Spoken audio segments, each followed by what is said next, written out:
अमित को घर जाने की कोई जल्दी नहीं थी, इसलिए मेट्रो से उतरकर धीरे धीरे अपने कदम घर की ओर बढ़ा रहा था। 2 महीने पहले ही पिता का देहांत हुआ था। तब से घर बेगाना सा लगने लगा। घर में कुछ भी अच्छा नहीं लगता था। पहले घर पहुंचने की बहुत जल्दी होती थी तो रिक्शा कर लिया करता था, लेकिन अब मन बेचैन रहने लगा। पिता के कमरे में बेटे ने अपना हक जमा लिया था। 2 कमरे के फ्लैट में रहना काफ़ी मुश्किल सा हो जाता था।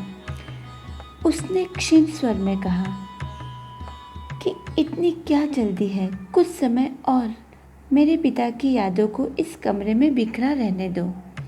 तब अमित की पत्नी कहती है, समझा कीजिए, बच्चा 10वीं में है, उसकी 10वीं की एग्ज़ाम है, सारा दिन ड्राइंग रूम में बैठा रहता है। अलग कमरे में एकांत में कुछ तो पढ़ाई हो सकेगी। कमरे की काया पलट गई। अब यकीन ही नहीं हो रहा था कि कुछ समय पहले उसके पिता उस कमरे में रहा करते थे।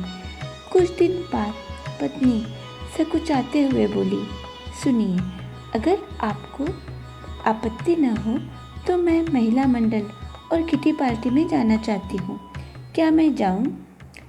सालों से पिताजी बीमार थे, इसलिए हमेशा उनकी सेवा में लगी रही। कोई सामाजिक दायरा नहीं बढ़ाया। अब तो ऐसी कोई बंदिश भी नहीं है। अगर आप कहते हैं तो मैं जा सकती हूँ क्या? अमित ने हाँ तो कह दिया, लेकिन मन में विचार आने लगा, क्या मेरा बेटा और मेरी पत्नी ये दोनों मेरे पिताजी के जाने का इंतजार ही कर रहे थे? लेकिन ऐसा तो नहीं कह सकते। दोनों ने कभी पिताजी का अनादर नहीं किया, हमेशा प्रेम से ही उनके साथ व्यवहार किया। पत्नी ने जी जान से अपने ससुर की सेवा की थी और बेटे ने हमेशा अपने दादाजी का ध्यान रखा। शायद वो दोनों समय के साथ आगे बढ़ रहे थे और अमित वहीं का वहीं ठहर गया। भावनाओं और व्यवहारिकता के बीच की कश्मकश में वो था। उसको लगता था उन दोनों का पिताजी से इतना करीब का रिश्ता नहीं था जितना कि उसका था।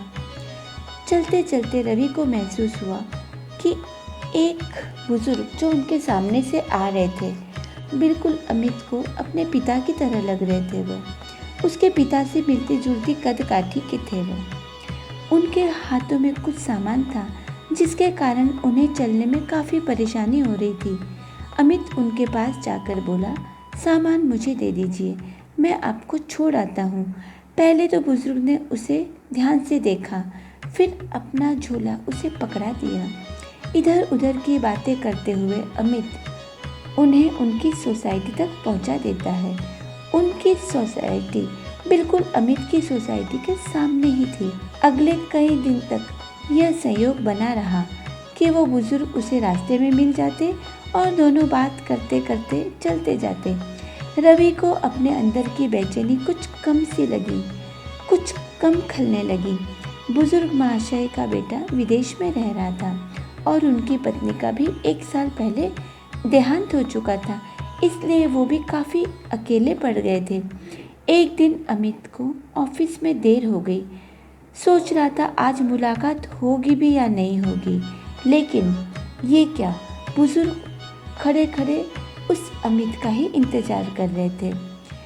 बुजुर्ग को देखकर अमित आश्चर्यचकित हो गया।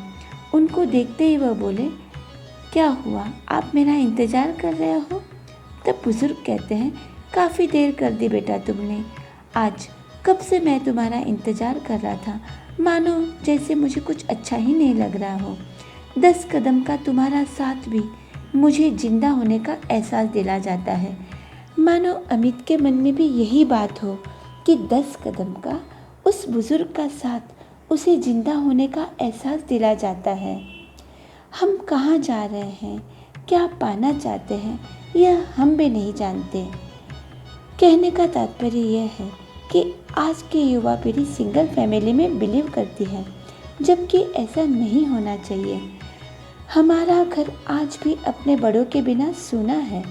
हम आज भी उनके बिना अधूरे हैं। यदि वह है तो हम हैं, हमारा अपना अस्तित्व है। इसलिए जितना हो सके बड़ों का सम्मान कीजिए, उन्हें प्यार की नज़र से देखिए और उनके साथ प्यार का व्यवहार कीजिए।